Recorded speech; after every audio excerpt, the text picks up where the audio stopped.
guys, welcome back to a little bit of everything, family. Welcome back to the M&M show. No, not the candy, and no, not the rapper. If you guys are new here, my name's Emmy, and this is my mom. Hi, I'm Dr. Amelia Juarez. You can call me Emily on this channel. So, welcome to podcast 33.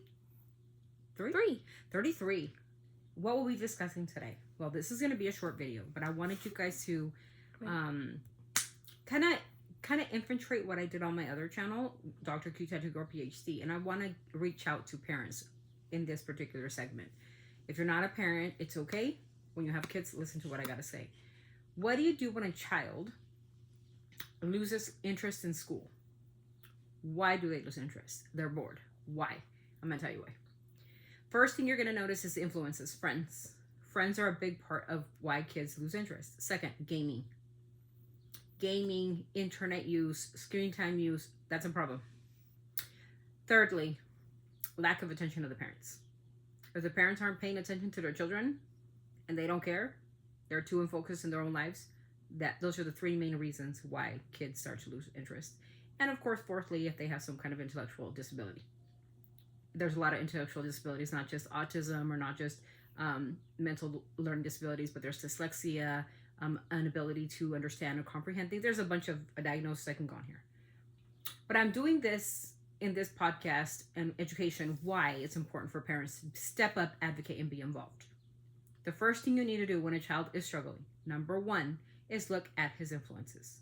It's important. Who are his friends? Where do these friends come from? How are they doing in school? Talk to their parents. It's important because a lot of influences that we have in our lives influence what we do. Little or not, you do not know who our friends are. So keep your friends close, but keep your enemies even closer, right? Secondly, if a child loses focus because of gaming, TikTok, Instagram, limit their screen time. Take it away. Okay? That'll help you. And third and most of all, parent involvement. If your child is asking for help and you ignore your child because you're too busy to focus on your own life, and I get it, parents have jobs, I have a job, but I have 5 children, 3 of them on their own spectrum, and I am an advocate for my kids because my children come first before anything that has to do with me. Period. End of story.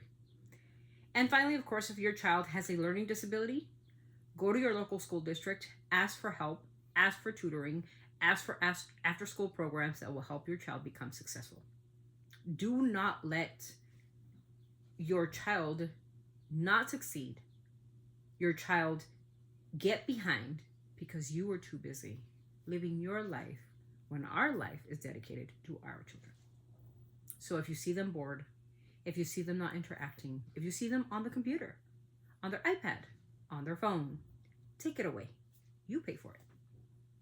And if your child screams out, well, my dad bought it for me, well, then your dad needs to take it. Because that is the worst thing you could do. Another thing that I've seen parents do, and this is so awful, but they'll focus on more one child than the other. All children that you have in your household are created equally. So don't give more attention to one than the other. I say this as a mom that has children with disabilities. Savannah gets the same amount of care that Emmy would get.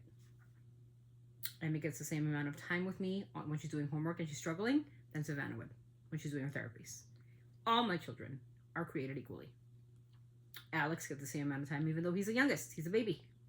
Same amount of time. And they get the same amount of love from their mommy. There is no one better than the other. I do this with Emmy because Emmy's a little bit older, and Savannah, as you know, has an autistic diagnosis. She has autism. So if she was here, I would love to have her here, be a part of us, the oldest.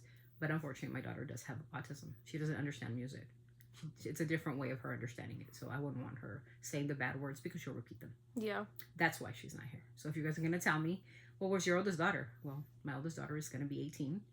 And she does tend to repeat words. Bad words or just any word. Yeah, and it's become prepared, and it's not good for her. No. So I do what's kind best of like for my Miss children. Colin. Yeah, she calls her a good friend out of Tennessee. Shout out to Colin out of Tennessee. She calls him Miss Colin. So just know that even though I am a mom of 5, they each equally get the same amount of respect, love, and attention. Even though there is 5. Trust me, Mighty's a busy day. But I'm not going to pay more attention to one child because he's a baby and not pay more attention to my oldest child who really needs my help. They equally get the same amount of time. So that's my recommendation for today. I mean, do you have anything to add about school and what happens if you're failing? What do you do? Well, when something's hard. When something is hard, I have to tell my teacher Mhm. because it's hard. Yeah. All of my math and my ELA, right, is the hardest subjects I have to do. Please. And she goes to her teacher. That's the very first person she will go to They're see what college grade. Yeah, she's doing college prep. She's doing college prep because she's ready to graduate when she's 16. She's like, "Let's go, mom. Let's go all in." You crazy woman. So yeah, the very first thing she does is she goes to her teachers, and if she needs tutoring, she'll get it. And if I can help, I step in. I'm the last person to step in because I really don't like math at all. Okay, did you get that? I hate mathematics. It's the worst subject for me. But I hope ELA, as well, science, history, art. I love it. Give me a math problem. 1 + 1 is 2. I'm right there for you. But give me was it integer for 562 integer, whole number, divided into 15 million because 1,000. I have to do like a square, angles, 90%. Like, what is a half circle? What's a semicircle? I don't know any of that. So if all y'all in the comments are like math geniuses, maybe you can help my daughter. That's it. It's a proposition.